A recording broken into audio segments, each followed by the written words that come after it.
ಎಲ್ಲ ಧ್ಯಾನ ಬಂಧುಗಳಿಗೆ, ಆತ್ಮ ಬಂಧುಗಳಿಗೆ ಅನಂತ ಕೋಟಿ ಕೋಟಿ ಪ್ರಣಾಮಗಳು. ಇಂದಿನ ಧ್ಯಾನ, ಸ್ವಾಧ್ಯಾಯ, ಸತ್ಸಂಗ ಕಾರ್ಯಕ್ರಮಕ್ಕೆ ತಮಗೆಲ್ಲರಿಗೂ ಆತ್ಮೀಯ ಸ್ವಾಗತ. ಮೊಟ್ಟ ಮೊದಲಿಗೆ ನಮ್ಮೆಲ್ಲರ ಧ್ಯಾನ ಗುರುಗಳಾಗಿರ್ತಕ್ಕಂಥ ಪರಮ ಪೂಜ್ಯರಾಗಿರ್ತಕ್ಕಂಥ ಬ್ರಹ್ಮರ್ಷಿ ಪಿತಾಮಹ ಡಾಕ್ಟರ್ ಸುಭಾಷ್ ಪತ್ರಿಜಿಯವರ ಚರಣ ಕಮಲಗಳಿಗೆ ವಂದಿಸುತ್ತ, ಗುರುಮಾತಾ ಸ್ವರ್ಣಮಾಲಾ ಅಮ್ಮನವರ ಪಾದಕಮಲಗಳಿಗೆ ನಮಿಸುತ್ತ, ನಮ್ಮೆಲ್ಲರ ಚೈತನ್ಯ ಶಕ್ತಿಯಾಗಿರ್ತಕ್ಕಂಥ ಮಹಾವತಾರಿ ಬಾಬಾ ಅವರನ್ನ ಹೃನ್ಮಂದಿರದಲ್ಲಿ ಸ್ಮರಿಸುತ್ತ, ನನ್ನ ಗುರುಗಳಾದ ತಟ್ವಾಲಿ ಬಾಬಾ, ಬರ್ಫಾನಿ ಬಾಬಾ, ಮಹದಾನಂದ ಬಾಬಾಜಿಯವರನ್ನ ನನ್ನ ಹೃನ್ಮಂದಿರದಲ್ಲಿ ಸ್ಮರಿಸುತ್ತ, ನಮ್ಮ ಮಾರ್ಗದರ್ಶಕ ಗುರುಗಳಾಗಿರ್ತಕ್ಕಂಥ ಡಾಕ್ಟರ್ ಜೀವಂದರ್ ಕೇತಪ್ಪ ಸರ್ ಅವರಿಗೆ ವಂದಿಸುತ್ತ, ಅಯ್ಯಪ್ಪ ಪಿಂಡಿ ಸರ್ ಅವರಿಗೆ ವಂದಿಸುತ್ತ, ಎಲ್ಲ ಆಸ್ಟ್ರಲ್ ಮಾಸ್ಟರ್ಸ್ಗಳಿಗೆ, ಪಿರಾಮಿಡ್ ಮಾಸ್ಟರ್ಸ್ಗಳಿಗೆ ವಂದಿಸುತ್ತ, ಸೀತಾಮಾತೆ, ಯಶೋಧರಾ ಮಾತೆ, ವಸುಂಧರಾ ಮಾತೆಯರಿಗೆ ವಂದಿಸುತ್ತ, ಅವರೆಲ್ಲರ ಚೈತನ್ಯ ಶಕ್ತಿಯೊಂದಿಗೆ ನಮ್ಮ ಚೈತನ್ಯ ಶಕ್ತಿಯನ್ನ ಅನುಸಂಧಾನಗೊಳಿಸುತ್ತಾ ಇಂದಿನ ಸ್ವಾಧ್ಯಾಯವನ್ನ ಪ್ರಾರಂಭಿಸೋಣ. ಮಾಸ್ಟರ್ಸ್, ಸೀತಾಯಣದ ಸ್ವಾಧ್ಯಾಯಕ್ಕೆ ಮತ್ತೊಮ್ಮೆ ತಮಗೆಲ್ಲರಿಗೂ ಸ್ವಾಗತ. ಇವತ್ತು ನಾವು 8ನೆಯ ಅಧ್ಯಾಯದಲ್ಲಿ ಇದ್ದೇವೆ. ಸೀತೆಯ ಮದುವೆ ಆಯಿತು, ಅಯೋಧ್ಯೆಗೆ ಬರೋದಾಯಿತು, ಅಯೋಧ್ಯೆಯಲ್ಲಿ ಅವರ ಸ್ವಾಗತ ಆಯಿತು. ಇನ್ನು ಅಯೋಧ್ಯೆಯಲ್ಲಿ ಏನೆಲ್ಲ ನಡೆದು ಹೋಯಿತು ಅಂತಕ್ಕಂಥದ್ದನ್ನ ಹಿಂದಿನ ಸಂಚಿಕೆಯಲ್ಲಿ, ನಿನ್ನೆಯ ಸಂಚಿಕೆಯಲ್ಲಿ ಚರ್ಚೆ ಮಾಡಿದ್ದೀವಿ. ಇವತ್ತು ಇವರು ಅರಣ್ಯಕ್ಕೆ, ವನವಾಸಕ್ಕೆ ಹೋದ ನಂತರ ಏನಾಗತ್ತೆ ಅಂತಕ್ಕಂಥ ವೃತ್ತಾಂತಗಳೆಲ್ಲ ಈ ಅಧ್ಯಾಯದಲ್ಲಿ ಇವೆ. ರಾಮ, ಸೀತಾ, ಲಕ್ಷ್ಮಣರು ಅಯೋಧ್ಯೆಯನ್ನ ಬಿಟ್ಟು ಕಾಡಿಗೆ, ವನವಾಸಕ್ಕೆ ತೆರಳ್ತಾರೆ. ಇಡೀ ಅಯೋಧ್ಯೆ ಶೋಕ ಸಾಗರದಲ್ಲಿ ಮುಳುಗಿದೆ. ಅಯೋಧ್ಯೆಯ ಜನತೆ ತುಂಬಾ, ಅಲ್ಲಿಯ ಜನಜೀವನ ತುಂಬಾ ಅಸ್ತವ್ಯಸ್ತ ಆಗಿದೆ. ಅರಮನೆಯಲ್ಲಿ ಎಲ್ಲರೂ ದುಃಖದಲ್ಲಿ ಮುಳುಗಿ ಹೋಗಿದ್ದಾರೆ. ದಶರಥ ಮಹಾರಾಜ ಪುತ್ರ ಶೋಕದಲ್ಲಿ ಮೊದಲೇ ಅನಾರೋಗ್ಯದಿಂದ ಪೀಡಿತನಾಗಿದ್ದಾನೆ. ಇನ್ನು ತನ್ನ ಒಂದು ಮಾತಿನಿಂದ ಮಗ ಅರಣ್ಯಕ್ಕೆ ಹೋಗ್ಬೇಕಾಯ್ತು ಅಂತಕ್ಕಂಥ ಅತೀವ ನೋವಿನಲ್ಲಿ ಅವರು ಇದ್ದಾರೆ. ಇನ್ನು ಕೌಸಲ್ಯ ಮತ್ತು ಸುಮಿತ್ರೆಯರು ಕೂಡ ಮಗನ ಅಗಲುವಿಕೆಯಿಂದ, ಸೊಸೆಯಂದರ ಅಗಲುವಿಕೆಯಿಂದ ತುಂಬಾ ದುಃಖದಲ್ಲಿದ್ದಾರೆ. ಕೌಸಲ್ಯ ಮಾತೆಗಂತೂ ಪ್ರಪಂಚವೇ ಕಳಚಿ ಬಿದ್ದಂತೆ ಆಗ್ಯದ. ಇನ್ನು ಸುಮಿತ್ರಾ ಮಾತೆಯದು ಅದೇ ಪರಿಸ್ಥಿತಿ ಆಗ್ಯದ. ಇನ್ನು ಕೈಕೇಯಿಯ ಪರಿಸ್ಥಿತಿ ಅದು ಇನ್ನಿಷ್ಟು ಭಿನ್ನವಾಗಿರ್ತಕ್ಕಂಥದ್ದು. ಅವಳು ಅಪರಾಧಿ ಪ್ರಜ್ಞೆಯಲ್ಲಿ ಮುಳುಗಿ ಹೋಗಿದ್ದಾಳೆ. ಕೋಪ, ತಾಪ, ದುಃಖ ಎಲ್ಲ ಸಮ್ಮಿಶ್ರವಾಗಿರ್ತಕ್ಕಂಥ ಒಂದು ಪರಿಸ್ಥಿತಿಯಲ್ಲಿ ಅವಳು ದುಃಖದಲ್ಲಿ, ಅತೀವವಾಗಿರ್ತಕ್ಕಂಥ ದುಃಖದಲ್ಲಿ, ತನ್ನನ್ನು ತಾನು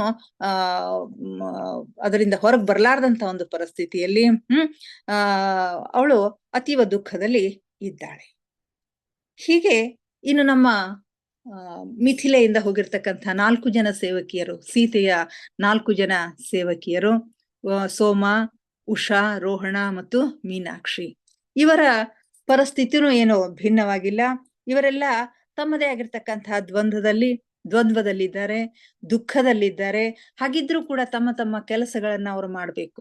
ಸೀತಾಮಾತೆ ಅವರಿಗೆ ವಹಿಸಿಕೊಟ್ಟಿರ್ತಕ್ಕಂತಹ ಕರ್ತವ್ಯಗಳನ್ನ, ಜವಾಬ್ದಾರಿಗಳನ್ನ ನಿರ್ವಹಿಸುವಲ್ಲಿ ಅವರು ವ್ಯಸ್ತರಾಗಿರೋದನ್ನ ನಾವು ಕಾಣ್ತಾ ಇದ್ವಿ. ದಶರಥ ಮಹಾರಾಜ ಮೊದಲೇ ಅನಾರೋಗ್ಯದಿಂದ ಇದ್ದ, ಪುತ್ರ ಶೋಕದ ದುಃಖದಿಂದ ಹೊರಬರ್ಲಿಕ್ಕೆ ಸಾಧ್ಯವಾಗದೇನೆ ಕೆಲವೇ ದಿವಸಗಳಲ್ಲಿ ಅವನು ಅಸುನೀಗ್ತಾನೆ. ಅವನು ಈ ಶರೀರವನ್ನ ತ್ಯಜಿಸಿ ಬಿಡ್ತಾನೆ. ಈ ದುಃಖದಲ್ಲಿ ಕೌಸಲ್ಯ ಮಾತೆ ಮತ್ತು ಸುಮಿತ್ರೆಯರು ಇದುವರೆಗೆ ಮಹಾರಾಜನ ಸೇವೆಯಲ್ಲಿ ಅವರು ವ್ಯಸ್ತರಾಗಿರ್ತಾ ಇದ್ರು. ಅವರು ಮರಣ ಹೊಂದಿದ ನಂತರ ಅವರು ಇನ್ನಿಷ್ಟು ದುಃಖ ಸಾಗರದಲ್ಲಿ ಮುಳುಗಿ ಹೋಗ್ತಾರೆ. ಕೈಕೇಯಿಯನ್ನಂತೂ ಯಾರೂ ಕೇಳುತ್ತಿರ್ಲಿಲ್ಲ, ಯಾರೂ ಮಾತನಾಡಿಸ್ತಾ ಇರ್ಲಿಲ್ಲ. ಹೀಗಾಗಿ ಈ ಸೇವಕಿಯರು ತಮ್ಮ ತಮ್ಮ ಪಾಲಿನ ಕರ್ತವ್ಯಗಳನ್ನ ಮಾಡೋದ್ರಲ್ಲಿ ವೃತ್ತರಾಗಿರ್ತಾರೆ. ಸೋಮ ಕೌಸಲ್ಯ ಮಾತೆಯನ್ನ ನೋಡ್ಕೊಳ್ತಾಳೆ, ರೋಹಣ ಸುಮಿತ್ರಾ ಮಾತೆಯನ್ನ ನೋಡ್ಕೊಳ್ತಾ ಇರ್ತಾಳೆ, ಉಷಾ ಊರ್ಮಿಳೆಯನ್ನ ನೋಡ್ಕೊಳ್ತಾ ಇರ್ತಾಳೆ, ಇನ್ನು ಮೀನಾಕ್ಷಿ ಕೈಕೇಯಿ ಮಾತೆಯನ್ನ ನೋಡ್ಕೊಳ್ಬೇಕು. ಆದ್ರೆ ಅವಳ ಕೋಣೆಯ ಬಾಗಿಲು ಮುಚ್ಚಿಬಿಟ್ಟಿರುತ್ತೆ. ಪ್ರತಿ ದಿವಸ ಹೋಗ್ತಾಳೆ, ಊಟವನ್ನು ಇಡ್ತಾಳೆ.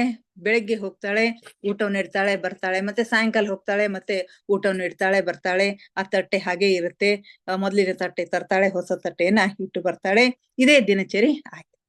ಇನ್ನು ಮಹಾರಾಜನ ಮರಣದ ನಂತರ ಭರತ ಅಣ್ಣನನ್ನ, ಅವನಿಗೂ ಅಣ್ಣನ ಮೇಲೆ, ರಾಮನ ಮೇಲೆ ತುಂಬಾ ಪ್ರೀತಿ.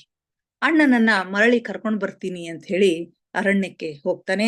ಆಗ ಎಲ್ಲರಲ್ಲಿನೂ ಒಂದು ಆಶಾಕಿರಣ, ರಾಮ ಮತ್ತೆ ಮರಳಿ ಬರ್ತಾನೇನೋ ಅಂತಕ್ಕಂಥ ಒಂದು ಆಶಾಕಿರಣ ಇರುತ್ತೆ. ಎಲ್ಲರೂ ಸಂತೋಷದಿಂದ ಕರ್ಕೊಂಡು ಬರ್ಲಿಕ್ಕೆ ಹೇಳ್ತಾರೆ. ಈ ಸೇವಕಿಯರು ಕೂಡ ಮತ್ತೆ ಸೀತೆ ರಾಮ ಮರಳಿ ಬರ್ತಾರೆ ಅಂತಕ್ಕಂಥ ಸಂತೋಷದಲ್ಲಿ ಇರ್ತಾರೆ. ಆದ್ರೆ ಸೋಮಗೆ ಗೊತ್ತು ಅವ್ರು ಮತ್ತೆ ಮರಳಿ ಬರೋದಿಲ್ಲ ಅಂತ ಹೇಳಿ. ಯಾಕಂದ್ರೆ ಅವಳು ಅತ್ಯಂತ ಉನ್ನತ ಪ್ರಜ್ಞಾಶಕ್ತಿ ಇರ್ತಕ್ಕಂಥ ಮಹಿಳೆಯಾಗಿರ್ತಾಳೆ. ಅವಳಿಗೆ ಸೀತಾಮಾತೆಯ ಉದ್ದೇಶ ಏನು, ಸೀತಾಮಾತೆ ರಾಮರ ಉದ್ದೇಶ ಏನು ಅಂತಕ್ಕಂಥದ್ದು ಗೊತ್ತಿರುತ್ತೆ. ಹೀಗೆ ಭರತ ಹೋಗ್ತಾನೆ. ಅಣ್ಣ ಬರ್ಲಿಕ್ಕೆ ಒಪ್ಪೋದಿಲ್ಲ. ತನ್ನ ಬದಲಾಗಿ ಅವನು ತನ್ನ ಪಾದುಕೆಗಳನ್ನ ಕೊಟ್ಟು ಕಳಿಸ್ತಾನೆ. ಆ ಪಾದುಕೆಗಳನ್ನೇ ಸಿಂಹಾಸನದ ಮೇಲೆ ಇಟ್ಟು ಅವನು ಭರತನು ರಾಜ್ಯಭಾರ ಮಾಡೋದನ್ನ ನಾವು ಕಾಣ್ತಾ ಇದ್ವಿ. ಆಗ ಸೋಮ ಹೇಳ್ತಾಳೆ, ನನಗೆ ಗೊತ್ತಿತ್ತು ಹೇಗೆ ಸೀತಾಮಾತೆ ಆ ಜ್ಯೋತಿಯ ಮುಖಾಂತರ, ತನ್ನ ಶಕ್ತಿಯಿಂದ ನಿರ್ಮಿಸಿರ್ತಕ್ಕಂಥ ಒಂದು ಜ್ಯೋತಿಯ ಮುಖಾಂತರ ತನ್ನ ಅಸ್ತಿತ್ವವನ್ನ ಇಲ್ಲಿ ಬಿಟ್ಟು ಹೋಗಿದ್ದಾಳೋ, ಈ ರಾಜ್ಯದ ರಕ್ಷಣೆಗಾಗಿ ಅದನ್ನ ಬಿಟ್ಟು ಹೋಗಿದ್ದಾಳೋ, ಹಾಗೆಯೇ ಶ್ರೀರಾಮಚಂದ್ರನು ಕೂಡ ಈ ಪಾದುಕೆಗಳ ಮುಖಾಂತರ ಈ ರಾಜ್ಯದ ರಕ್ಷಣೆಗೋಸ್ಕರ ಅದನ್ನ ಕಳಿಸಿದ್ದಾರೆ. ಅವರ ಅಸ್ತಿತ್ವದ ಒಂದು ಕುರುಹನ್ನ ಇಲ್ಲಿ ಬಿಟ್ಟು ಹೋಗಿದ್ದಾರೆ. ಅವೆರಡು ಈ ರಾಜ್ಯವನ್ನ, ಈ ರಾಜ್ಯದ ಜನತೆಯನ್ನ ಕಾಪಾಡ್ತಾವು ಅಂತಕ್ಕಂಥ ಮಾತನ್ನ ಸೋಮ ಹೇಳ್ತಾಳೆ. ಇಷ್ಟು ದಿವ್ಯ ದೃಷ್ಟಿಯನ್ನ ಉಳ್ಳ ಮಹಿಳೆ ಅವಳಾಗಿರ್ತಾಳೆ. ಇವ್ಯಾವು ಉಳಿದ ಸಖಿಯರಿಗೆ, ಗೆಳತಿಯರಿಗೆ ಗೊತ್ತಾಗ್ತಾ ಇರೋದಿಲ್ಲ. ಆದ್ರೂ ಕೂಡ ಇವರೆಲ್ಲರೂ ತಮ್ಮ ತಮ್ಮ ಕೆಲಸಗಳಲ್ಲಿ ವ್ಯಸ್ತರಾಗಿ ಹೋಗಿರ್ತಾರೆ. ಇನ್ನು ಹೀಗೆ ಕೆಲಸಗಳು ನಡೆದಾಗ ಒಂದು ದಿವಸ ಮೀನಾಕ್ಷಿ ಕೈಕೇಯಿ ಮಾತೆಯ ಕೋಣೆಗೆ ಹೋಗ್ತಾಳೆ. ಕೋಣೆ ಬಾಗಿಲು ಸ್ವಲ್ಪ ತೆರೆದಿರುತ್ತೆ. ಇಣಿಕಿ ನೋಡ್ತಾಳೆ. ಹೆದರ್ಕೊಂಡು ಒಳಗೆ ಹೋಗ್ಲು ಬೇಡೋ ಅನ್ಕೋತಾ ಇಣಿಕಿ ನೋಡ್ತಾಳೆ. ನೋಡೋದ್ರಲ್ಲಿ ಕೋಣೆ ಎಲ್ಲ ಅಸ್ತವ್ಯಸ್ತ ಆಗಿಬಿಟ್ಟಿರುತ್ತೆ. ದೂರದಲ್ಲಿ ಒಂದು ಕಡೆಗೆ ಕೈಕೇಯಿ ಮಾತೆ ಹುಚ್ಚಿಯಂತೆ ಕೂತಿರ್ತಾಳೆ. ಅದನ್ನ ನೋಡಿ ಇವ್ರಿಗೆ ತುಂಬಾ ವಿಷಾದ ಅನಿಸುತ್ತೆ. ಹೆದರ್ಕೋತಾನೆ ಅವಳು ಒಳಗಡೆ ತಲೆ ತಗ್ಗಿಸ್ಕೊಂಡು ಒಳಗಡೆ ಹೋಗ್ತಾಳೆ. ಹೋದಾಗ ಕೈಕೇಯಿ ಕಡೆಗೆ ನೋಡ್ತಾಳೆ. ನೋಡಿ, ಯಾರು ನೀನು, ಯಾಕೆ ಬಂದೆ ಅಂತ ಕೇಳಿದ ಕೂಡಲೇ ಇವಳಿಗೆ ಏನ್ ಹೇಳ್ಬೇಕು ಅನ್ನೋದು ಗೊತ್ತಾಗೋದಿಲ್ಲ. ಅಷ್ಟರಲ್ಲಿನೇ ಅವಳು ಮತ್ತೆ ಇವಳನ್ನ ನೋಡಿ ಗುರುತಿಸ್ತಾಳೆ. ಓ, ನೀನು ಮಿಥಿಲೆಯಿಂದ ಬಂದ ಸೇವಕಿಯೇ, ಹೊಸದಾಗಿ ಬಂದಿರ್ತಕ್ಕಂಥ ಸೇವಕಿಯರಲ್ಲಿ ನೀನು ಒಬ್ಬಳೆ ಅಂತ ಕೇಳ್ತಾ. ಹೌದು ಮಾತೆ, ನಾನು ಮಿಥಿಲೆಯಿಂದ ಬಂದವಳೆ ಇದ್ದೀನಿ. ಯಾಕೆ ಬಂದಿ, ಯಾರು ಕಳ್ಸಿದ್ರು ನಿನಗ ಅಂತ. ಆಗ ನಮ್ಮ ಮಾತೆ ಸೀತಾಮಾತೆಯೇ ನಿಮ್ಮ ಸೇವೆಯನ್ನ ಮಾಡ್ಲಿಕ್ಕೆ ನನ್ನನ್ನ ಕಳಿಸಿದ್ದಾಳೆ. ನಿಮ್ಮನ್ನ ಚೆನ್ನಾಗಿ ನೋಡಿಕೊಳ್ಳುವ ಒಂದು ಜವಾಬ್ದಾರಿಯನ್ನ ನನ್ನ ಮೇಲೆ ವಹಿಸಿ ಕೊಟ್ಟಿದ್ದಾಳೆ ಅಂತ ಕೇಳಿದಾಗ ಅವಳಿಗೆ ದುಃಖ ಇನ್ನಿಷ್ಟು ಹೆಚ್ಚಾಗತ್ತೆ. ಯಾರನ್ನ ನಾನು ಅರಣ್ಯಕ್ಕೆ ಇಟ್ಟಿದ್ದೀನೋ ಅವಳೇ ನನ್ನ ಕಾಳಜಿ ಮಾಡ್ಲಿಕ್ಕೆ ಹೇಳಿದ್ದಾಳೆ ಅಂತಂದ್ರೆ ಅವಳು ಎಂಥವಳು ಇರಬಹುದು ಅಂತಕ್ಕಂಥದ್ದು ಅವಳಿಗೆ ಅನ್ಸುತ್ತೆ. ಮೂಲಭೂತವಾಗಿ ಕೈಕೇಯಿಯೂ ಕೂಡ ಏನೋ ಕೆಟ್ಟವಳಾಗಿರೋದಿಲ್ಲ. ಈಗ ಸೀತಾಮಾತೆ ಹೀಗೆ ಹೇಳಿದ್ದಾಳೆ ಅಂದ ಕೂಡಲೇ ಅವಳ ದುಃಖ ಇನ್ನಿಷ್ಟು ಉಮ್ಮಳಿಸುತ್ತೆ. ಆಗ ಕೇಳ್ತಾಳೆ, ನೀನು ನಿನ್ನ ರಾಣಿಯನ್ನ ಅರಣ್ಯಕ್ಕೆ ಅಟ್ಟಿದವಳು ನಾನು, ನಿನಗೆ ನನ್ನ ಮೇಲೆ ಸಿಟ್ಟು ಬರೋದಿಲ್ವಾ ಅಂತ ಕೇಳ್ತಾಳೆ. ಆಗ ಇಲ್ಲ, ನನ್ನ ರಾಣಿ, ನನ್ನ ಮಾತೆ ನಿನ್ನ ಸೇವೆಯನ್ನ ಮಾಡ್ಲಿಕ್ಕೆ ನನಗೆ ವಹಿಸಿಕೊಟ್ಟಿದ್ದಾಳೆ. ನೀವು ಅವಕಾಶ ಮಾಡಿಕೊಟ್ರೆ ನಿಮ್ಮ ಕೋಣೆಯನ್ನ ಸ್ವಚ್ಛ ಮಾಡ್ತೀನಿ, ಹಾಗೆ ನಿಮಗೆ ಸ್ನಾನಕ್ಕೆ ವ್ಯವಸ್ಥೆ ಮಾಡ್ತೀನಿ ಅಂತಾಳೆ. ಆದ್ರೆ ಇವ್ಯಾವುದೂ ಅವಳಿಗೆ ಗೊತ್ತಾಗೋದಿಲ್ಲ. ಸೀತಾಮಾತೆ ಹೇಳಿರ್ತಾಳೆ ಹೋಗೋಕ್ಕಿಂತ ಪೂರ್ವದಲ್ಲಿ, ಕೈಕೇಯಿ ಏನೋ ಕೆಟ್ಟ ಹೆಣ್ಮಗಳಲ್ಲ, ಅವಳಲ್ಲಿ ಸ್ವಲ್ಪ ಸಿಟ್ಟಿದೆ, ದ್ವೇಷ ಇದೆ, ಮಾತ್ಸರ್ಯ ಇದೆ. ಅವುಗಳನ್ನೇ ಅವಳ ಸೇವಕಿ ಮಂಥರೆ ಬಳಸಿಕೊಂಡು ಅವಳ ತಲೆಯನ್ನ ತುಂಬಿದ್ದಾಳೆ, ಅವಳ ಬ್ರೈನ್ ವಾಶ್ ಮಾಡಿದ್ದಾಳೆ. ಅದೇ ಈ ಒಂದು ವೃತ್ತಾಂತಕ್ಕೆ ಕಾರಣ ಆಗ್ಯದ. ಆದರೂ ಕೂಡ ಇದರ ಹಿಂದೆ ಇರ್ತಕ್ಕಂಥ ಒಂದು ವಿಷಯನೇ ಬೇರೆ ಆಗಿರ್ತಕ್ಕಂಥದ್ದು. ಮುಂದೆ ನಡೀತಕ್ಕಂಥ ಒಂದು ಮಹತ್ ಕಾರ್ಯಕ್ಕೆ ಇವಳು ಕೇವಲ ಒಂದು ಕಾರಣವಾಗಿದ್ದಾಳೆ. ಮುಂದೆ ನಡಿಬೇಕಾಗಿರ್ತಕ್ಕಂಥ ಒಂದು ಮಹತ್ ಕಾರ್ಯಕ್ಕೆ ಕೈಕೇಯಿ ಒಂದು ಕಾರಣವಾಗಿದ್ದಾಳೆ. ರಾಮ ಸೀತೆಯರು ಅರಣ್ಯಕ್ಕೆ ಹೋಗಬೇಕಾಗಿದೆ. ರಾಮ ಸೀತೆಯರು ಎಷ್ಟೋ ಜನರ ಶಾಪ ವಿಮೋಚನೆಯನ್ನ ಮಾಡಬೇಕಾಗಿದೆ. ಪ್ರಕೃತಿಯಲ್ಲಿ ಆಗಿರ್ತಕ್ಕಂಥ ಅಸಮತೋಲನವನ್ನ ಸರಿಪಡಿಸಬೇಕಾಗಿದೆ. ಆದ್ದರಿಂದ ಇವರು ಕೇವಲ ಕೈಕೇಯಿ ಈ ಎಲ್ಲ ಕೆಲಸಗಳಿಗೆ ಕೇವಲ ಒಂದು ಕಾರಣವಷ್ಟೇ ಅಂತ ಹೇಳ್ತಾಳೆ. ಆಕೆಯ ತಪ್ಪಿಲ್ಲ. ಅವಳಲ್ಲಿ ಸಿಟ್ಟಿದೆ, ದ್ವೇಷ ಇದೆ. ಈರ್ಷೆ ಇದೆ, ಅದನ್ನೇ ಮಂಥರೆ ಬಳಸಿಕೊಂಡಿದ್ದಾಳೆ. ಆದ್ರೆ ಆಕೆಯ ತಪ್ಪಿಲ್ಲ. ಅವಳಿಗೆ ಅನುಕಂಪ ತೋರಿಸ್ರಿ, ಯಾರೋ ಅವಳನ್ನ ದ್ವೇಷಿಸಬೇಡ್ರಿ ಅಂತ ಹೇಳಿದ್ದಾಳೆ. ಈ ಕೈಕೆಯಿಗೆ ಇದೆಲ್ಲ ಗೊತ್ತಿರೋದಿಲ್ಲ. ಸೀತೆಯೇ ನನ್ನನ್ನ ನೋಡ್ಕೊಳ್ಳಿಕ್ಕೆ ಹೇಳಿದ್ದಾಳೆ ಅಂತಕ್ಕಂಥ ಮಾತನ್ನ ಕೇಳಿದಾಗ ಅವಳಿಗೆ ಇನ್ನಿಷ್ಟು ಅಪರಾಧಿ ಪ್ರಜ್ಞೆ ಇನ್ನಿಷ್ಟು ಹೆಚ್ಚು ಕಾಡ್ಲಿಕ್ಕೆ ಶುರು ಮಾಡತ್ತೆ. ಆಗ ಮತ್ತೆ ಸಿಟ್ಟಿಗೇರಿ, ಯಾರೂ ಬರಬೇಡಿ, ನನ್ನ ಬಳಿ ಯಾರೂ ಬರಬೇಡ್ರಿ, ಹೊರಗೆ ಹೋಗ್ರಿ ಅಂತ ಹೇಳಿ ಆ ಮೀನಾಕ್ಷಿಯನ್ನ ಹೊರಗೆ ಕಳಿಸ್ಬಿಡ್ತಾಳೆ. ಮೀನಾಕ್ಷಿ ಹೊರಗೆ ಬರ್ತಾಳೆ. ಹೀಗೆ ಇನ್ನು ಕೆಲವು ದಿವಸ ಹೋಗ್ತಾವು. ಒಂದು ದಿವಸ ಮೀನಾಕ್ಷಿ ಮತ್ತೆ ಅವಳ ಕೆಲಸ ಅಂತೂ ಪ್ರತಿ ದಿವಸ ಹೋಗೋದು ಬರೋದು, ಊಟ ಇಡೋದು ತರೋದು ಇಷ್ಟನ್ನ ಮಾಡ್ತಾ ಇರ್ತಾಳೆ. ಮತ್ತೊಂದ್ ದಿವಸ ಊಟ ತೆಗೆದುಕೊಂಡು ಹೋದಾಗ ಬಾಗಿಲು ತೆರೆದಿರುತ್ತೆ. ಮಹಾರಾಣಿ ಕೈಕೇಯಿ ಸ್ವಲ್ಪ ಶಾಂತ ಸ್ವಭಾವದಲ್ಲಿ ಶಾಂತಳಾಗಿ ಇರೋದು ಕಂಡು ಬರುತ್ತೆ. ಇವಳಿಗೆ ಒಳಗ್ ಬರ್ಲಿಕ್ಕೆ ಹೇಳ್ತಾಳೆ, ಬಾ ನೀನು ಊಟ ತಗೊಂಡ್ ಬಾ ಅಂತ ಹೇಳ್ತಾಳೆ. ಊಟವನ್ನ ಕೊಡ್ತಾಳೆ. ಈ ಕೋಣೆಯನ್ನೆಲ್ಲ ಸ್ವಚ್ಛ ಮಾಡ್ಲಿಕ್ಕೆ ಹೇಳ್ತಾಳೆ. ಹಾಗೆ ಮತ್ತೆ ನಿಮ್ಮ ಸ್ನಾನಕ್ಕೆ ಸಹಾಯ ಮಾಡ್ಲೆ ರಾಣಿ, ನಿಮ್ಮ ಸ್ನಾನಕ್ಕೆ ಸಹಾಯ ಮಾಡ್ಲೆ ಅಂತ ಕೇಳಿದಾಗ ಅದಕ್ಕೂ ಕೂಡ ಒಪ್ಪಿಗೆಯನ್ನ ಕೊಡ್ತಾಳೆ. ಹೆಚ್ಚಿನ ಮಾತಾಡದೇ ಇದ್ರೂ ಕೂಡ ಅವಳ ಸೇವೆಯನ್ನ ಮಾಡುವ ಒಂದು ಸೌಭಾಗ್ಯ ಸಿಕ್ತಲ್ಲ ಅಂತಕ್ಕಂಥ ಒಂದು ಉದ್ದೇಶದಿಂದ ಮೀನಾಕ್ಷಿ ಅವಳ ಸೇವೆಯನ್ನ ಮಾಡ್ತಾಳೆ. ಹೀಗೆ ಕೆಲವು ದಿವಸ ಅವಳ ಸೇವೆಯಲ್ಲಿ ಕೆಲವು ದಿವಸಗಳು ಕಳೆದು ಹೋಗ್ತಾವು. ಕೆಲವು ತಿಂಗಳುಗಳ ನಂತರ ಸೋಮ ಬಂದು ಮೀನಾಕ್ಷಿಗೆ ಹೇಳ್ತಾಳೆ, ಮೀನಾಕ್ಷಿ, ಕೈಕೇಯಿ ಮಾತೆಯ ಸೇವೆಗಾಗಿ ಹೊಸ ಸೇವಕಿ ಬಂದಿದ್ದಾಳೆ, ನಿನಗೆ ಇನ್ನು ಈ ಕೆಲಸ ಇಲ್ಲ, ನೀನೊಬ್ಬ ಅಂತ ಹೇಳಿ.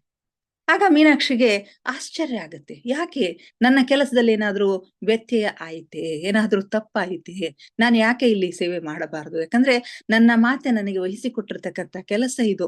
ಇದನ್ನ ನಾನು ಅರ್ಧದಲ್ಲೇನೆ ಬಿಟ್ರೆ ಆ ಕೆಲಸವನ್ನು, ಅವಳ ಮಾತನ್ನ ನಾನು ನಿಭಾಯಿಸಿದ ಹಾಗೆ ಆಗೋದಿಲ್ಲ ಅಂತ ಹೇಳ್ತಾಳೆ. ಆಗ ಮೀನಾಕ್ಷಿ ಹೇಳ್ತಾಳೆ, ಇಲ್ಲ ಆಗ ಸೋಮ ಹೇಳ್ತಾಳೆ, ಇಲ್ಲ ಮೀನಾಕ್ಷಿ, ನೀನು ನಿನ್ನ ಕೆಲಸವನ್ನ ಅಚ್ಚುಕಟ್ಟಾಗಿ ಮಾಡಿದ್ದೀಯಾ. ಸೀತಾಮಾತೆಯ ಅಪ್ಪಣೆ ಇಲ್ಲದೇನೆ ಇಲ್ಲಿ ಏನೂ ನಡೆಯೋದಿಲ್ಲ. ಅವಳೇ ಹೊಸ ಸೇವಿಕೆಯನ್ನ ಈಗ ಕಳಿಸಿದ್ದಾಳೆ. ಅವಾಗ ಮೀನಾಕ್ಷಿಗೆ ಆಶ್ಚರ್ಯ, ಸೀತಾಮಾತೆ ಎಲ್ಲಿದ್ದಾಳ, ಅವಳು ಹೇಗೆ ಕಳಿಸ್ಲಿಕ್ಕೆ ಸಾಧ್ಯ ಅಂತ ಹೇಳಿ.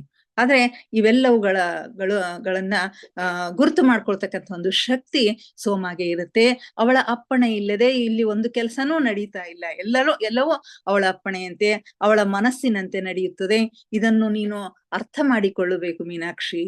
ಅಷ್ಟೇ ಅಲ್ಲ, ಸೀತೆ ಜ್ವಾಲೆಯನ್ನ ನಿರ್ಮಿಸಿ ಹೋಗಿದ್ದಾಳೆ, ಅದರ ಕೆಲಸಕ್ಕೆ ನಾವು ಹೋಗೋಣ ಅಂತ ಹೇಳಿ ಆ ಜ್ವಾಲೆಯನ್ನ ಎಲ್ಲ 4 ಜನ ಸಖಿಯರು ಒಂದು ಟೈಮ್ ಟೇಬಲ್ ಅನ್ನ ಹಾಕೊಂಡು ಬೆಳಿಗ್ಗೆ ಸಾಯಂಕಾಲ ಎಲ್ಲರೂ ಬಂದು ಆ ಮಂತ್ರ ಉಚ್ಚಾರಣೆಯನ್ನ ಮಾಡೋದ್ರ ಮುಖಾಂತರ ಆ ಜ್ವಾಲೆಯನ್ನ ಪ್ರಜ್ವಲಿಸುವಂತೆ ಅದು ಶಮನವಾಗದಂತೆ ನೋಡ್ಕೊಳ್ತಕ್ಕಂಥ ಒಂದು ಕೆಲಸವನ್ನ ಮಾಡ್ತಾ ಇರ್ತಾರೆ.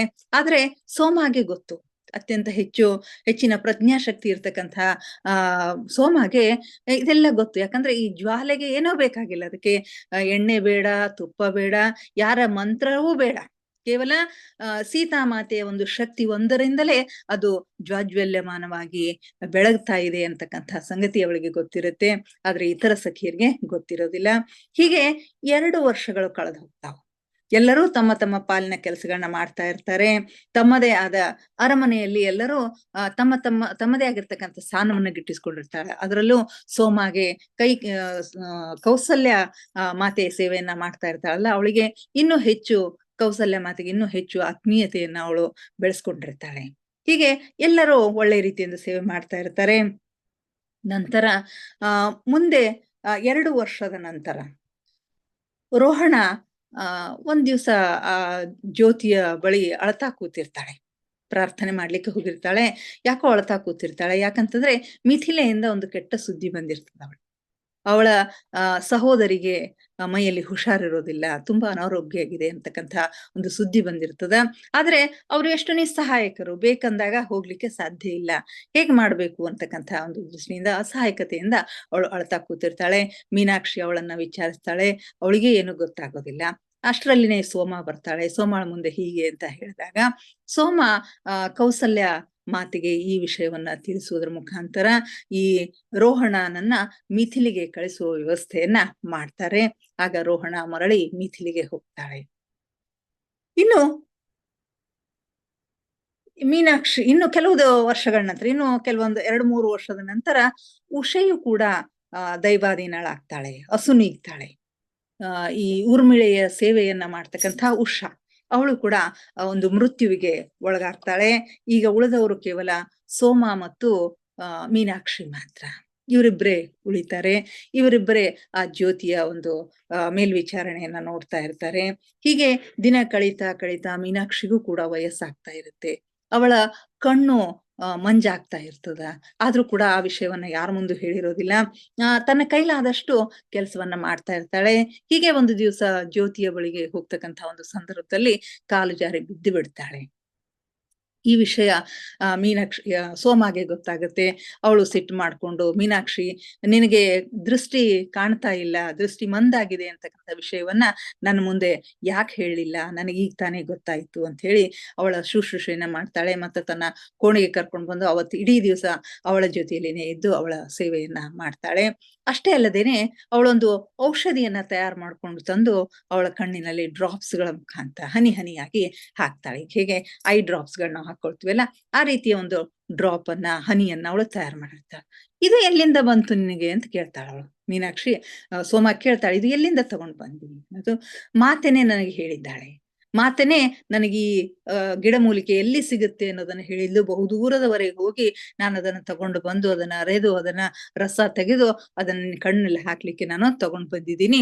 ಇದನ್ನ ಪ್ರತಿ 1 ಗಂಟೆಗೆ ಒಂದು ಸಾರಿ ನೀನು ಹಾಕೋಬೇಕು. ಸುಮಾರು 1 ವಾರದಲ್ಲಿ ನಿನ್ನ ಕಣ್ಣುಗಳು ಮತ್ತೆ ಚೆನ್ನಾಗಿ ಕಾಣಿಸ್ಲಿಕ್ಕೆ ಶುರು ಮಾಡ್ತವೆ ಅಂತ ಹೇಳಿದ್ದಾರೆ. ನೀನು ಪೂರ್ತಿ ಆರಾಮಾಗ್ತೀಯ ಮೀನಾಕ್ಷಿ, ಚಿಂತೆ ಮಾಡಬೇಡ.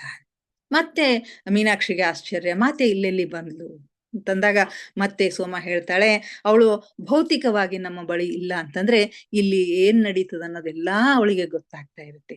ನೀನು ಅನಾರೋಗ್ಯವಾದಿಂದ ಆಗ್ತಾ ಇದ್ದಿದ್ದು, ನಿನಗೆ ವೃದ್ಧಾಪ್ಯ ಸಮೀಪಿಸ್ತಾ ಇರೋದು, ನಿನ್ನ ಆರೋಗ್ಯ ಹದಗೆಡ್ತಾ ಇರೋದು, ನೀನು ಬಿದ್ದಿರೋದು, ನಿನ್ನ ಕಣ್ಣು ಮಂಜಾಗಿರೋದು, ಎಲ್ಲ ವಿಷಯಗಳು ಮಾತಿಗೆ ಗೊತ್ತು. ನಾನು ಅವಳೊಂದಿಗೆ ಧ್ಯಾನದಲ್ಲಿ ಮಾತನಾಡ್ತೀನಿ, ಅವಳ ಧ್ವನಿಯನ್ನ ನಾನು ಕೇಳಿಸ್ಕೊಳ್ತೀನಿ, ಅವರು ಎಲ್ಲೆಲ್ಲಿ ಹೋಗಿ ಏನೇನು ಮಾಡ್ತಾ ಇದ್ದಾರೆ ಅನ್ನೋದೆಲ್ಲನೂ ನನಗೆ ಗೊತ್ತಾಗತ್ತೆ ಅಂತಕ್ಕಂಥ ವಿಷಯಗಳನ್ನ ಸೋಮ ಮೀನಾಕ್ಷಿಗೆ ಹೇಳ್ತಾಳೆ. ಇದನ್ನ ಕೇಳಿದಾಗ ಮೀನಾಕ್ಷಿಗೆ ತುಂಬಾ ಸಂತೋಷ ಆಗುತ್ತೆ. ಹೀಗೆ ದಿವಸಗಳು ಕಳೀತಾವೆ. ಒಂದು ದಿವಸ ಸೋಮ ಮೀನಾಕ್ಷಿಯನ್ನ ನದಿ ದಂಡೆಗೆ ಕರ್ಕೊಂಡು ಬರ್ತಾಳೆ. ಮೊದಲು ಸೀತೆ ಅಯೋಧ್ಯೆಗೆ ಬಂದ ಹೊಸತರಲ್ಲಿ ಎಲ್ಲ 4 ಜನ ಗೆಳತಿಯರನ್ನ ಕರೆದುಕೊಂಡು ಸರಿಯೂ ನದಿ ತೀರಕ್ಕೆ ಹೋಗಿರ್ತಾಳೆ. ಅಲ್ಲಿ ಒಂದು ಸ್ಥಳಕ್ಕೆ ಹೋಗಿ ಒಂದು ಪರ್ಟಿಕ್ಯುಲರ್ ಸ್ಥಳಕ್ಕೆ ಹೋಗಿ ಅಲ್ಲಿ ಪೂಜೆ ಮಾಡಿ ಅವರೆಲ್ಲರೂ ಆಟವಾಡಿ ಆ ನದಿ ಮಾತೆಯ ಜೊತೆಗೆ ಮಾತನಾಡಿ ಸಂಭ್ರಮಿಸಿ ಬಂದಿರ್ತಾರೆ. ಆ ಒಂದು ಸ್ಥಳಕ್ಕೆ ಇವತ್ತು ಮೀನಾಕ್ಷಿಯನ್ನ ಕರೆದುಕೊಂಡು ಸೋಮ ಹೋಗ್ತಾಳೆ. ಅಲ್ಲಿ ಹೋಗಿ ನೋಡೋದ್ರಲ್ಲಿ ಅಲ್ಲಿ ಅಯೋಧ್ಯೆಯ ಮಹಿಳೆಯರು ಪ್ರಾರ್ಥನೆ ಮಾಡ್ತಾ ಇರ್ತಾರೆ. ಯಾರಿಗಾಗಿ ಅಂತಂದ್ರೆ ತಮ್ಮ ಮಹಾರಾಣಿ ಸೀತೆಗಾಗಿ. ಕಾಡಿಗೆ ಹೋಗಿರ್ತಕ್ಕಂಥ ತಮ್ಮ ಮಹಾರಾಣಿ ಸೀತೆಗಾಗಿ ಅವರೆಲ್ಲರೂ ಪ್ರಾರ್ಥನೆಯನ್ನ ಮಾಡ್ತಾ ಇರ್ತಾರೆ. ಇದನ್ನು ನೋಡಿದಾಗ ಅವರಿಬ್ಬರಿಗೂ ತುಂಬಾ ಸಂತೋಷ ಆಗತ್ತೆ. ನಮ್ಮ ಮಹಾರಾಣಿ ಮಿಥಿಲೆಯಿಂದ ಬಂದಿರತಕ್ಕಂಥ ನಮ್ಮ ಸೀತೆಗಾಗಿ ಅಯೋಧ್ಯೆಯಲ್ಲಿರ್ತಕ್ಕಂಥ ಹೆಣ್ಣು ಮಕ್ಕಳೆಲ್ಲ ಪ್ರಾರ್ಥನೆ ಮಾಡ್ತಾ ಇದ್ದಾರಲ್ಲ ಅಂತ ಹೇಳಿ ಅದನ್ನು ನೋಡಿ ಅವರಿಬ್ರು ಭಾವ ಪರವಶರಾಗ್ತಾರೆ. ತುಂಬಾ ಸಂತೋಷ ಆಗುತ್ತೆ. ಅದನ್ನು ನೋಡಿ ಮತ್ತೆ ತಾವು ನದಿ ದೇವತೆಗೆ ನಮಸ್ಕಾರ ಮಾಡಿ ಹಿಂತಿರುಗಿ ಅರಮನೆಗೆ ಬಂದು ತಮ್ಮ ಕೆಲಸದಲ್ಲಿ ತೊಡಗ್ತಾರೆ. ಹೀಗೆ 7 ವರ್ಷಗಳು ಕಳೀತವೆ. ಸೀತೆ ರಾಮರು ಅರಣ್ಯಕ್ಕೆ ಹೋಗಿ 7 ವರ್ಷಗಳು ಕಳೀತಾವೆ. ಅರ್ಧ ಕಾಲ ಸಮೀಪಿಸಿದಂತಾಯ್ತು. ಇನ್ನೂ 7 ವರ್ಷಗಳು. ಇದು ತುಂಬಾ ದೀರ್ಘ ಅಂತ ನಮ್ಮ ಮೀನಾಕ್ಷಿಗೆ ಅನ್ಸುತ್ತೆ. ಆಕೆ ಮನಸ್ಸಿನಲ್ಲೇ ಅನ್ಕೋತಾಳೆ, ಮಾತೆ ನಾನು ಇನ್ನೂ 7 ವರ್ಷ ನಿನಗಾಗಿ ಕಾಯ್ಲಿಕ್ಕೆ ಸಾಧ್ಯ ಇಲ್ಲ. ನನ್ನ ಆರೋಗ್ಯ ಹದಗೆಡ್ತಾ ಇದೆ. ನೀನು ನನ್ನನ್ನ ಬಂದು ಕಾಣ್ತೀನಿ ಅಂತ ಹೇಳಿದೀಯಾ ಅಂತ ಹೇಳಿ ಮನಸ್ಸಿನಲ್ಲಿ ಅನ್ಕೋತಾ ಇರ್ತಾಳೆ.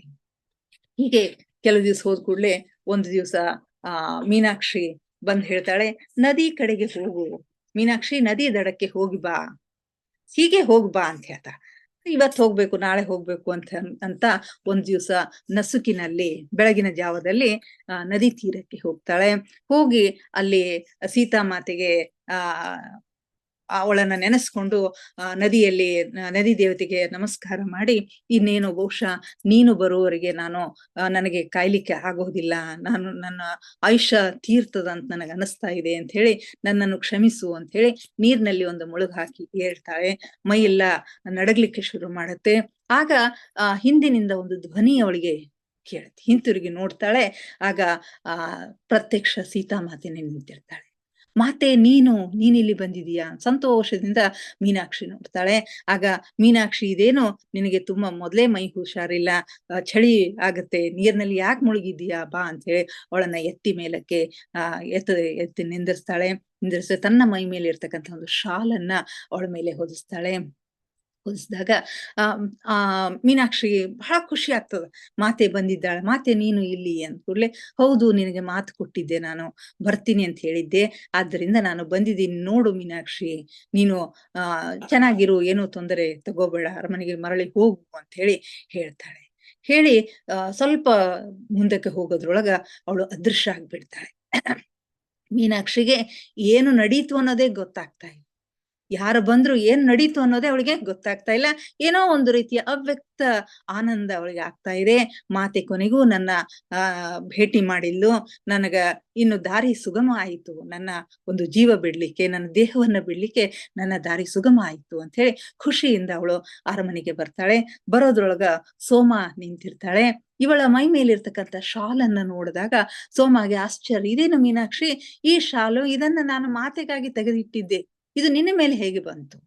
ಪ್ರತಿ ದಿವಸ ಸೀತಾ ಮಾತೆಗಾಗಿನೇ ಬಟ್ಟೆಯನ್ನ ತೆಗೆದಿಡ್ತಾರೆ. ಅವಳು ಉಟ್ಕೊಳ್ತಕ್ಕಂಥ ಬಟ್ಟೆ, ಶಾಲು, ಅವಳ ಒಡವೆಗಳು ಎಲ್ಲವನ್ನೂ ತೆಗೆದಿಡ್ತಾ ಇರ್ತಾರೆ. ಇವತ್ತು ಮೀನಾಕ್ಷಿ ಮೈ ಮೇಲೆ ಏನಿರ್ತದಲ್ಲ ಆ ಶಾಲನ್ನ ತೆಗೆದಿಟ್ಟಿರ್ತಾಳ.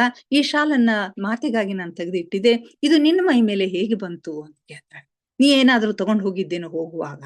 ಇಲ್ಲ, ನಾನು ಇಂಥ ಕೆಲಸ ಎಂದೂ ಮಾಡೋದಿಲ್ಲ ಅಂತ ಹೇಳ್ತಾಳೆ. ಒಳಗ್ ಬಂದು ನೋಡ್ತಾರೆ. ನೋಡೋದ್ರೊಳಗ ಅಲ್ಲಿ ಇಟ್ಟಿರ್ತಕ್ಕಂಥ ಸೀರೆಯ ಅಂಚನ್ನ ನೋಡ್ತಾರ. ಸೀರೆಯ ಅಂಚು ಕೂಡ ಹಸಿಯಾಗಿರ್ತದೆ. ಯಾಕಂದ್ರೆ ಸೀತಾಮಾತೆಯು ಕೂಡ ನೀರಿನಲ್ಲಿ ಹೋಗಿ ಇಳಿದು ಅವಳನ್ನ, ಮೀನಾಕ್ಷಿನ ಮೇಲಕ್ಕೆ ತಗೊಂಡ್ ಬಂದಿರ್ತಾಳೆ. ಆಗ ಮೀನಾಕ್ಷಿಗೆ ಗೊತ್ತಾಗತ್ತೆ, ಆಗ ಸೋಮಗೆ ಗೊತ್ತಾಗತ್ತೆ, ಮೀನಾಕ್ಷಿ, ಸೀತಾಮಾತೆ ನಿನ್ನ ದರ್ಶನಕ್ಕೆ ಬಂದಿದ್ಲು, ಅವಳು ನಿನಗೆ ಕೊಟ್ಟಿರ್ತಕ್ಕಂಥ ಮಾತಿನಂತೆ ನಿನಗೆ ಬಂದು ಭೇಟಿಯಾಗಿದ್ದಾಳೆ, ನಿನ್ನ ಮೇಲಿನ ಪ್ರೀತಿಯನ್ನ ವ್ಯಕ್ತಪಡಿಸಿದ್ದಾಳೆ ಅಂತಕ್ಕಂಥ ಮಾತನ್ನ ಹೇಳ್ತಾಳೆ. ಆಗ ಇಬ್ಬರು ಸಂತೋಷದಿಂದ ಮತ್ತೆ ಅದು ಇದು ಮಾತಾಡ್ತಾ ತಾವು ಮಿಥಿಲೆಯಲ್ಲಿ ಇರ್ತಕ್ಕಂಥದ್ದು, ಅಲ್ಲಿಯ ಸಂಗತಿಗಳು ಅವೆಲ್ಲವುಗಳನ್ನ ಚರ್ಚೆ ಮಾಡ್ತಾ ಕಾಲ ಕಳೀತಾ ಇರ್ತಾರೆ. ಹೀಗೆ 1-2 ದಿವಸದಲ್ಲಿ ಮೀನಾಕ್ಷಿಯ ಪ್ರಾಣ ಪಕ್ಷಿಯೂ ಕೂಡ ಹಾರಿ ಹೋಗುತ್ತೆ. ಅದಕ್ಕೂ ಪೂರ್ವದಲ್ಲಿ ಮಾತೆ ಯಾಕೆ ಬಂದಿದ್ಲು ಅಂತಂದ್ರೆ, ಅವಳಿಗೆ ನಿನ್ನ ಮೇಲೆ ಅಷ್ಟು ಪ್ರೀತಿ ಇತ್ತು. ಎಂಥಿಂಥ ಪ್ರಾಣಿ, ಪಕ್ಷಿ, ಗಿಡ, ಗಂಟೆ ಎಲ್ಲವನ್ನೂ ಪ್ರೀತಿಸ್ತಕ್ಕಂಥವಳು ಅವಳು ಮತ್ತೆ ನಿನಗೆ ಬಂದಿರೋದು ಅವಳ ಪ್ರೀತಿಯ ಒಂದು ಸಂಕೇತವಾಗಿದೆ ಅಂತಕ್ಕಂಥ ಮಾತನ್ನ ಇಲ್ಲಿ ಹೇಳ್ತಾಳೆ. ಹೀಗೆ ಮುಂದೆ 1-2 ದಿವಸಗಳಲ್ಲಿ ಮೀನಾಕ್ಷಿಯ ಪ್ರಾಣ ಪಕ್ಷಿ ಹಾರಿ ಹೋಗುತ್ತೆ. ಹೀಗಾಗಿ ಈ ಅಧ್ಯಾಯದಲ್ಲಿ 2 ಮರಣಗಳು, ಒಂದು ದಶರಥ ಮಹಾರಾಜರ ಮರಣ, ಇನ್ನೊಂದು ಮೀನಾಕ್ಷಿಯ ಮರಣ ಉಂಟಾಗುತ್ತೆ. ಇಲ್ಲಿಗೆ ಈ ಅಧ್ಯಾಯ ಕೊನೆಗೊಳ್ಳುತ್ತೆ. ಈ ಮೀನಾಕ್ಷಿ ಸಾವನ್ನಪ್ಪಿದ್ಲು. ಮುಂದೆ ಈ ಕಥೆ ಉದ್ದಕ್ಕೂ ಇದು ಈ ಪುಸ್ತಕದ ಉದ್ದಕ್ಕೂ, ಈ ಕಥೆ ಉದ್ದಕ್ಕೂ ಇದು ಕೇವಲ ಸೀತೆಯ ಕಥೆ ಅಲ್ಲ, ಇದು ಮೀನಾಕ್ಷಿಯ ಜನ್ಮ ಜನ್ಮಾಂತರದ ಒಂದು ಕಥೆ ಇದೆ. ಈ ಮೀನಾಕ್ಷಿ ನಮ್ಮ ಈ ಜನ್ಮದ ದೇನಾ ಮೇರಿಯಮ್ ಅವರು ಅವರ ಒಂದು ಕಥೆ ಇದಾಗಿರೋದ್ರಿಂದ ಮುಂದೆ ಮೀನಾಕ್ಷಿ ಏನಾಗ್ತಾಳೆ ಅಂತಕ್ಕಂಥ ಸಂಗತಿಗಳನ್ನೆಲ್ಲ ಮುಂದಿನ ಅಧ್ಯಾಯದಲ್ಲಿ ನಾವು ನೋಡೋಣ. ಇಲ್ಲಿಗೆ ಇಂದಿನ ಒಂದು ಸಂಚಿಕೆಯನ್ನ, ಈ ಅಧ್ಯಾಯವನ್ನ ಮುಗಿಸೋಣ, ಇಂದಿನ ಸ್ವಾಧ್ಯಾಯವನ್ನ ಮುಗಿಸೋಣ. ಎಲ್ಲರಿಗೂ ಧನ್ಯವಾದಗಳು. ಈಗ ಧ್ಯಾನಕ್ಕೆ ಸಿದ್ಧರಾಗೋಣ. ದಯವಿಟ್ಟು ಧ್ಯಾನಕ್ಕೆ ಸಿದ್ಧರಾಗಿ ಮಾಸ್ಟರ್ಸ್. ಯಾವುದಾದ್ರೂ ಒಂದು ಸ್ಥಿರ ಸುಖಾಸನದಲ್ಲಿ ಕುಳಿತುಕೊಳ್ಳಿ. ಕಾಲುಗಳನ್ನ ಕ್ರಾಸ್ ಮಾಡ್ಕೊಳ್ರಿ. ಕೈ ಬೆರಳುಗಳನ್ನ ಒಂದರೊಳಗೊಂದು ಸೇರಿಸಿಕೊಳ್ಳಿ.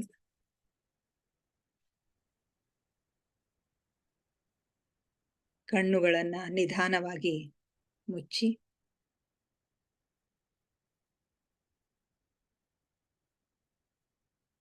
ಮುಖದ ಮೇಲೆ ಮಂದಹಾಸವಿರಲಿ.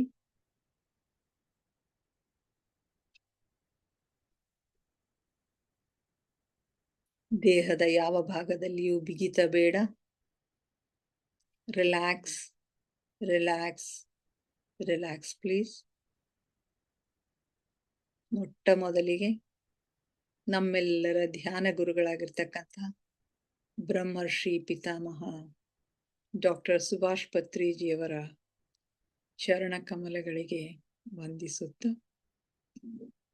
ಗುರುಮಾತಾ ಸ್ವರ್ಣಮಾಲಾ ಅಮ್ಮನವರ ಪಾದ ಕಮಲಗಳಿಗೆ ನಮಿಸುತ್ತ, ನಮ್ಮೆಲ್ಲರ ಚೈತನ್ಯ ಶಕ್ತಿಯಾಗಿರ್ತಕ್ಕಂಥ ಮಹಾವತಾರಿ ಬಾಬಾ ಅವರನ್ನ ಮಂದಿರದಲ್ಲಿ ಸ್ಮರಿಸುತ್ತ, ನನ್ನ ಗುರುಗಳಾದ ತಟ್ವಾಲಿ ಬಾಬಾ, ಬರ್ಫಾನಿ ಬಾಬಾ, ಮಹದಾನಂದ ಬಾಬಾಜಿಯವರನ್ನ ನನ್ನ ಹೃದಯ ಮಂದಿರದಲ್ಲಿ ಸ್ಮರಿಸುತ್ತ, ನಮ್ಮ ಮಾರ್ಗದರ್ಶಕ ಗುರುಗಳಾಗಿರ್ತಕ್ಕಂಥ ಡಾಕ್ಟರ್ ಜೀವನ್ಧರ್ ಕೇತಪ್ಪ ಸರ್ ಅವರಿಗೆ ವಂದಿಸುತ್ತ, ಅಯ್ಯಪ್ಪ ಪಿಂಡಿ ಸರ್ ಅವರಿಗೆ ವಂದಿಸುತ್ತ, ಸೀತಾಮಾತೆ, ಯಶೋಧರಾ ಮಾತೆ, ವಸುಂಧರಾ ಮಾತೆಯರಿಗೆ ವಂದಿಸುತ್ತ, ಎಲ್ಲ ಆಸ್ಟ್ರಲ್ ಮಾಸ್ಟರ್ಸ್ಗಳಿಗೆ, ಪಿರಮಿಡ್ ಮಾಸ್ಟರ್ಸ್ಗಳಿಗೆ ವಂದಿಸುತ್ತ, ಬ್ರಹ್ಮರ್ಷಿಗಳು, ಬ್ರಹ್ಮರ್ಷಿ ಪತ್ನಿಯರಿಗೆ ವಂದಿಸುತ್ತ, ಸಪ್ತರ್ಷಿಗಳು, ಸಪ್ತರ್ಷಿ ಪತ್ನಿಯರಿಗೆ ವಂದಿಸುತ್ತ,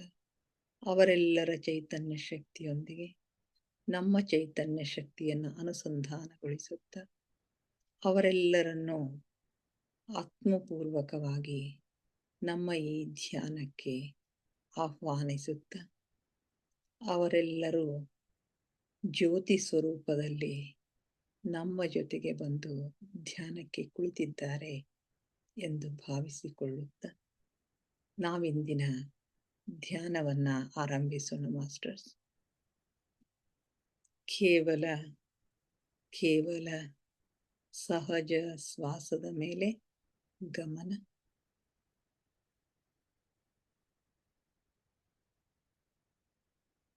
ಪ್ರಕೃತಿ ಸಹಜವಾದ ಉಸಿರಾಟವಿರಲಿ. ಒಳ ಹೋಗುವ ಉಸಿರನ್ನ, ಹೊರಬರುವ ಉಸಿರನ್ನ ನಿರಂತರವಾಗಿ ಏಕಧಾರೆಯಾಗಿ ಗಮನಿಸಿ ಮಾಸ್ಟರ್ಸ್.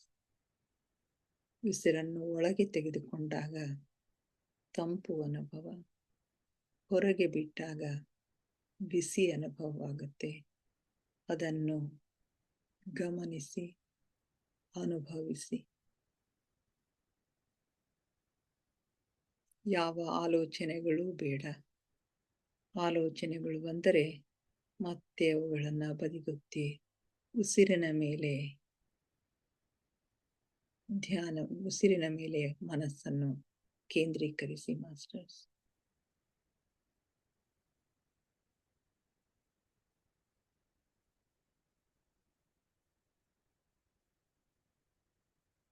ನಮ್ಮ ಉಚ್ಛ್ವಾಸ ನಿಶ್ವಾಸದ ಮಧ್ಯದ ಬಿಂದು, ಅದುವೇ ನಮ್ಮ ಧ್ಯಾನ ಬಿಂದು. ಅದುವೇ ನಮ್ಮ ಆಂತರಿಕ ಜಗತ್ತಿನ, ಒಳ ಜಗತ್ತಿನ ಕೀಲಿಕೈ. ಅಲ್ಲಿಯೇ ನಮ್ಮ ಸಹಸ್ರಾರ ಚಕ್ರದಿಂದ ವಿಶ್ವ ಪ್ರಾಣ ಶಕ್ತಿ ಹರಿದು ಬರುತ್ತದೆ.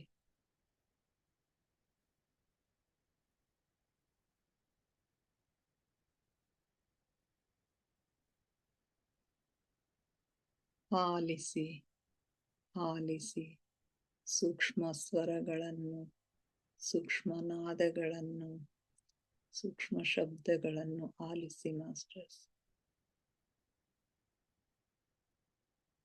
ನಿಮ್ಮ ಹೃದಯದ ಬಡಿತವನ್ನು ಆಲಿಸಿ, ನಿಮ್ಮ ರಕ್ತ ಪರಿಚಲನೆಯ ವೇಗವನ್ನು ಆಲಿಸಿ, ನಿಮ್ಮ ಉಸಿರಾಟದ ಏರಿಳಿತವನ್ನು, ಅದರ ತಂಪು ಬಿಸಿಯನ್ನು ಗಮನಿಸಿ ಮಾಸ್ಟರ್ಸ್. ಜೀರುಂಡೆಯ ನಾದವನ್ನು ಆಲಿಸಿ, ಘಂಟಾನಾದವನ್ನು ಆಲಿಸಿ, ಓಂಕಾರನಾದವನ್ನು ಆಲಿಸಿ. ಎಲ್ಲ ಪ್ರಕೃತಿಯಲ್ಲಿಯ ಸೂಕ್ಷ್ಮನಾದಗಳನ್ನು ಆಲಿಸಿ ಮಾಸ್ಟರ್ಸ್.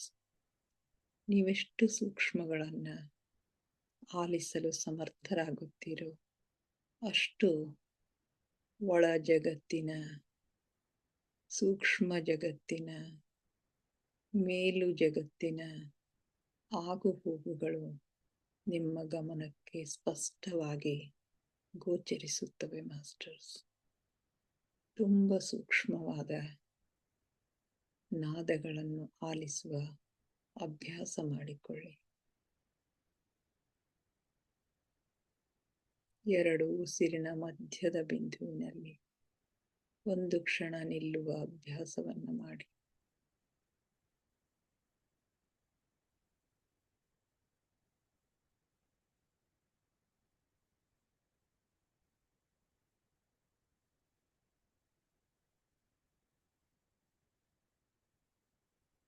ನಾನು ದೇಹವಲ್ಲ, ನಾನು ಆತ್ಮಸ್ವರೂಪಿ. ಆತ್ಮ ಸಾಕ್ಷಾತ್ಕಾರವೇ ನನ್ನ ಅಂತಿಮ ಗಮ್ಯ. ನನ್ನ ಉಸಿರೇ ನನ್ನ ಗುರು. ಉಸಿರೆಂಬ ಗುರುವಿನ ಸಹಾಯದಿಂದ ನನ್ನ ಗಮ್ಯದತ್ತ, ನನ್ನ ಗುರಿಯತ್ತ ಪಯಣ ಸಾಗಲಿ.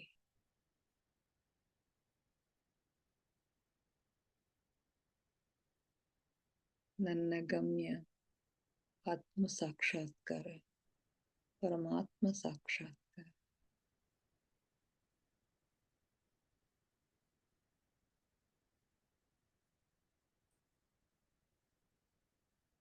ಧ್ಯಾನ ಆಳವಾಗ್ತಾ ಇದೆ. ಉಸಿರು ನಿಧಾನವಾಗ್ತಾ ಇದೆ. ಉಸಿರು ನಿಧಾನವಾಗ್ತಾ ನಿಧಾನವಾಗ್ತಾ ಚಿಕ್ಕದಾಗ್ತಾ ಚಿಕ್ಕದಾಗ್ತಾ ಭ್ರೂ ಮಧ್ಯದಲ್ಲಿ ಆಜ್ಞಾ ಚಕ್ರದಲ್ಲಿ ಸ್ಥಿರಗೊಳ್ಳುತ್ತೆ ಮಾಸ್ಟರ್ಸ್. ಆಗ ಆಜ್ಞಾ ಚಕ್ರ ಜಾಗೃತವಾಗುತ್ತೆ. ನಮ್ಮ ಥರ್ಡ್ ಐ ಆಕ್ಟಿವೇಟ್ ಆಗುತ್ತೆ. ಹಲವು ಬಣ್ಣಗಳು, ಹಲವು ವಿಷನ್ಗಳು ಕಾಣಿಸುತ್ತವೆ ಮಾಸ್ಟರ್ಸ್. ಅವುಗಳನ್ನು ಅನುಭವಿಸಿ.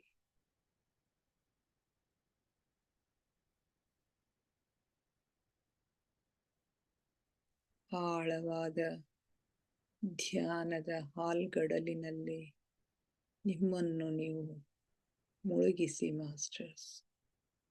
ಆನಂದಿಸಿ, ಆಹ್ಲಾದಿಸಿ, ಆನಂದ ಪರಮಾನಂದವನ್ನು ಅನುಭವಿಸಿ ಮಾಸ್ಟರ್ಸ್, ಅನುಭವಿಸಿ.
ಕೊನೆಯ 5 ನಿಮಿಷಗಳು ಮಾಸ್ಟರ್ಸ್.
ಕೊನೆಯ 2 ನಿಮಿಷಗಳು.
1 ನಿಮಿಷ ಮಾಸ್ಟರ್ಸ್.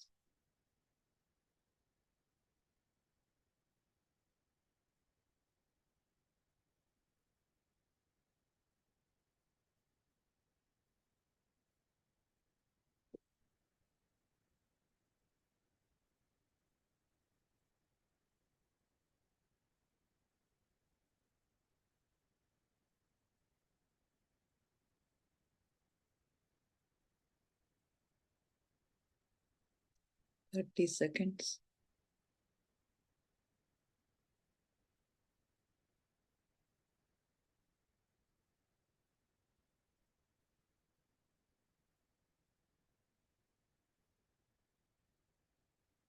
10 seconds.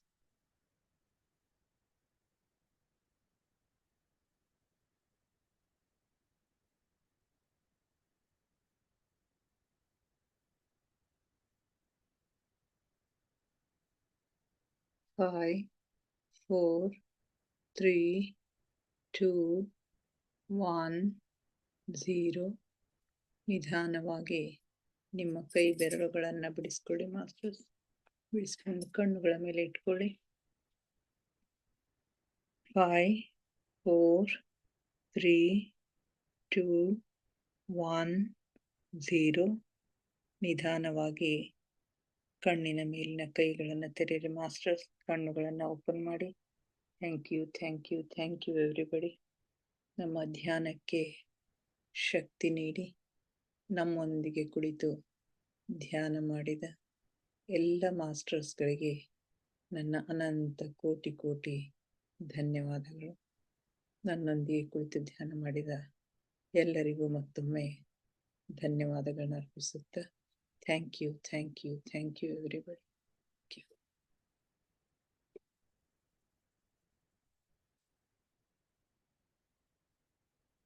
ಯಾರಾದ್ರೂ ಏನಾದ್ರು ಶೇರ್ ಮಾಡ್ಕೊಳ್ಳೋದಿದ್ರೆ ಮಾಡ್ಕೊಳ್ರಿ.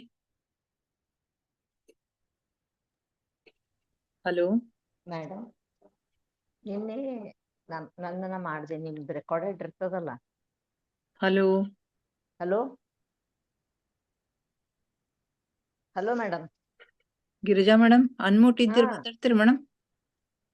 ಹ್ಞೂ ರೀ ಮೇಡಮ್, ಹೌದು. ಅದೇ ನಿನ್ನೆ ನಿಮ್ದು ರೆಕಾರ್ಡೆಡ್ ಇದು ಮಾಡ್ಕೊಂಡು ಮಾಡಿದ್ ಮೆಡಿಟೇಷನ್. ಒಂದು ಅದು ಗೌತಮ್ ಬುದ್ಧಂದು ಮುಖ ಲೆಫ್ಟ್ ಸೈಡ್ ಅಷ್ಟೇ, ಹಿಂಗ್ ಸೈಡಿಗೆ ಕುಂತ್ರ ಹೆಂಗ್ ಕಾಣ್ತಲ್ಲ ಹಂಗ ಒಂದ್ ಸ್ವಲ್ಪ ಕಾಣಿಸೋಯ್ತ್ರಿ. Good good good madam. ಇವತ್ತಷ್ಟು ಆಗ್ಲಿಲ್ಲ, ಸ್ವಲ್ಪ ಟಯರ್ಡ್ ಆಗಿತ್ತು, ಅಷ್ಟು ಕಾನ್ಸಂಟ್ರೇಟ್ ಮಾಡೋದಾಗ್ಲಿಲ್ಲ. ಹೌದಾ? ಒಂದ್ ಸ್ವಲ್ಪ ಏನೋ ಒಂದ್ 6 ಬಾಳೆಹಣ್ಣುಗಳು ಕಾಣಿಸ್ತಾವ ಅಷ್ಟೇ. ಏನೇನೋ ಕಾಣಿಸ್ತಾವ. ಬೇರೆಯವ್ರು ಶೇರ್ ಮಾಡ್ಕೊಳ್ರಿ ಮೇಡಮ್, ಇನ್ನು ಟೈಮ್ ಕಡಿಮೆ ಅದ. ಆಯ್ತಾಯ್ತು ಮೇಡಮ್, ಒಳ್ಳೆ ಎಕ್ಸ್ಪೀರಿಯನ್ಸ್ ರೀ ಮೇಡಮ್. Good madam. ಮತ್ತೆ ಯಾರು ಮಾತಾಡ್ತೀರಿ? ಗಂಗಾ, ಗಂಗಾ ಇದೆಯಮ್ಮ? ಹಲೋ ರಿಕಾ. ಗಂಗು ಹೇಳಮ್ಮ. ನಾನು ತುಂಬಾ ಚೆನ್ನಾಗಿ ಡೀಪ್ ಹೋಗಿತ್ತು. ಬಟ್ ಅದೇ ಎಲ್ಲಿ ಏನಂತ ಹಿಂಗ್ ಎಲ್ಲಿ ಅಂತರ್ಲೇನೆ ಇದ್ದಂಗ ಒಂಥರ. ಅಲ್ಲಿ ಒಬ್ರು ಅಂದ್ರೆ ಆಕಿ ನನ್ನ ಫ್ರೆಂಡ್, ಆ ಮುಖ ಉದ್ದ ಮೂಗ, ಈ ಕಡೆ ನತ್ತದೆಲ್ಲ ಈ ಕಡೆ ಸೈಡಿಂದ ಕಾಣ್ತಾ ಇದೆ. ಪಾರ್ವತಿ ಆಕಿನ ಹೆಸರು ಪಾರ್ವತಿ. ನಿನ್ ಫ್ರೆಂಡ್ ಹೆಸರು? ಫ್ರೆಂಡ್ ಹೆಸರೇ ಪಾರ್ವತಿ. ಅಕ್ಕಿ ಬಂದಾಳ. ಹೌದು ಪಾರ್ವತಿ ಅಂತ ಹೇಳಿ ನಕ್ಕಳ. ಆಕಿ ಏನು ಮಾತಾಡ್ಲಿಲ್ಲ, ಬರೀ ನಕ್ಕಳು. ಪಾರ್ವತಿನ ನಕ್ಕಳ ಅಷ್ಟೇ.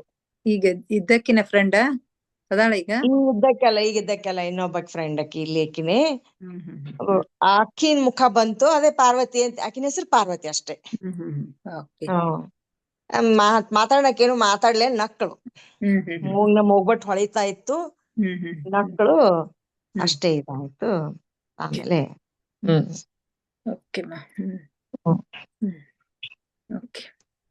ಮತ್ತೆ ಧ್ಯಾನ ಚೆನ್ನಾಗ್ ಅನಿಸ್ತು. ಎಕ್ಸ್ಪ್ಲನೇಷನ್ ತುಂಬಾ ಚೆನ್ನಾಗಿತ್ತು. ಅದೆಲ್ಲ ಇದ್ರದ್ದು ಸೋಮಾಗೆಲ್ಲ ಗೊತ್ತಾಗೋದು, ಪಾರ್ವತಿ ಬಂದು ಮೀನಾಕ್ಷಿಗೆ ಸೇವ್ ಮಾಡೋದು, ಅವಳು ಹುಟ್ಟು ಸೀರೆ ಇಲ್ಲಿ ಮನೆಯಲ್ಲಿ ಇಟ್ಟಂತ ಸೀರೆಗಳು ತೊಯ್ದಿದ್ದು, ಅದೆಲ್ಲ ಪೂರ ಕಣ್ಮುಂದ್ ಕಟ್ಟದಂಗ ತುಂಬಾ ಚೆನ್ನಾಗ್ ಅನಿಸ್ತು ಸ್ಟೋರಿ.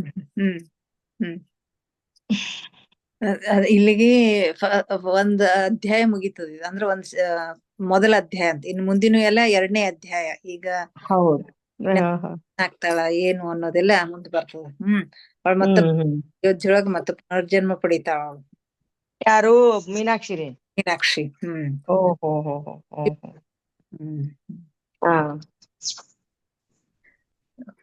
ಸರೋಜಾ ಮೇಡಮ್ ಮಾತಾಡ್ತೀರಿ?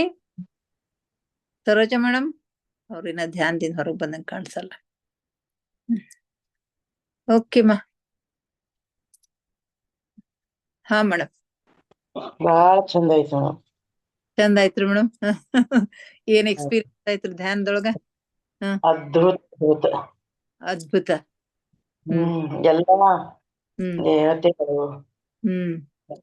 ಲೇಡೀಸು, ಅಷ್ಟೇ ಹೆಣ್ಮಕ್ಳು, ನಾವೆಲ್ಲರೂ ಸ್ತ್ರೀಶಕ್ತಿ ಪ್ರದರ್ಶನ ಆಗಿದೆ ಅಂದ್ರ.